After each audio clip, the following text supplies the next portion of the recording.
श्री गणेशाय नमः। HS Bhardwaj YouTube channel पर आप सभी का स्वागत है। माघ मास के कृष्ण पक्ष की गणेश चतुर्थी सकट चौथ की कथा। साल के कुछ ऐसे दिन होते हैं जो लड़का प्राप्ति के लिए होते हैं, धन प्राप्ति के लिए होते हैं। यह व्रत बहुत बड़े व्रत होते हैं। इन्हीं व्रतों में से है भगवान गणेश जी का यह व्रत, जो कि सभी प्रकार की मनोकामनाओं को पूरा करने वाला है।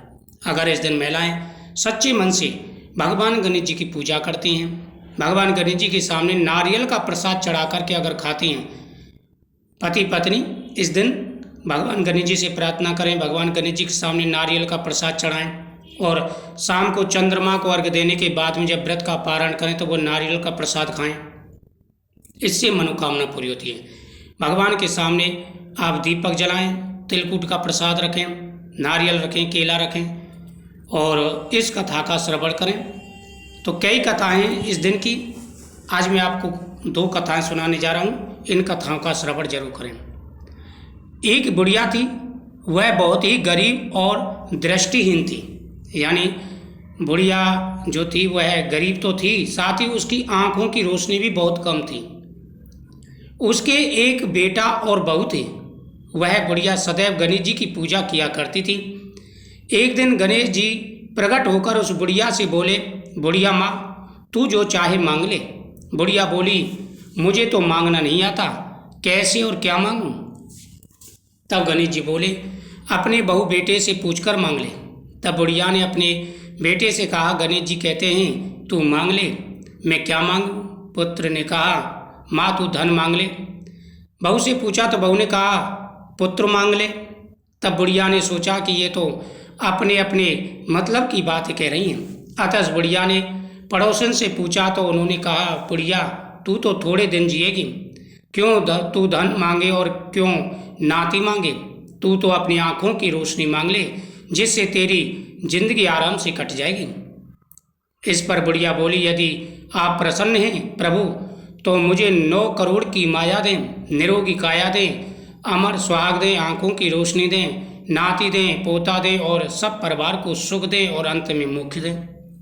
यह सुनकर तब गणेश जी बोले, बुढ़िया माँ, तुमने तो हमें ठग लिया, फिर भी जो तूने मांगा है वचन के अनुसार सब तुझे प्राप्त होगा। और यह कहकर गणेश जी अंतर ध्यान हो गए। उधर बुढ़िया माँ ने जो कुछ मांगा सब कुछ मिल गया। तो भगवान गणेश जी इसी प्रकार सभी की मनोकामना पूरी करते हैं। माघ मास के कृष्ण पक्ष की चतुर्थी को सकट चौथ व्रत पड़ता है। इस दिन माताएं संतान की लंबी आयु के लिए निर्जल व्रत रखती हैं। यह व्रत संतान के जीवन में आने वाली हर संकट और बाधा से उन्हें बचाता है। इस दिन सकट हरण गणेश जी का पूरे विधि विधान के साथ पूजन किया जाता है। इसे संकट चतुर्थी और तिलकुटा चौथ भी कहा जाता है। इस दिन माताएं पूरे दिन निर्जल व्रत रखती हैं और शाम को चंद्रमा को अर्घ्य देकर व्रत का पारण करती हैं। शाम को चंद्रोदय के दर्शन पूजा के में द्रुवा, शकरकंद, गुड़ और तिल के लड्डू बनाए जाते हैं। दूसरे दिन सुबह सकट माता पर चढ़ाए गए पकवानों को प्रसाद के रूप में ग्रहण किया जाता है। तिल को भूनकर गुड़ के साथ कूट लिया जाता है।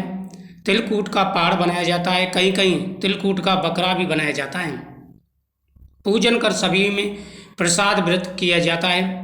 पूजन के बाद माताएं सकट चौथ का व्रत करती हैं और कथा सुनती हैं। मान्यता है कि सकट चौथ व्रत में बिना व्रत कथा सुने यह व्रत पूर्ण नहीं माना जाता।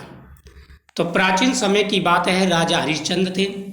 राजा हरिश्चंद्र के राज्य में विष्णु शर्मा नामक ब्राह्मण रहते थे, जो कि उनकी मृत्यु हो चुकी थी और उनके एक पुत्र था, पत्नी थी।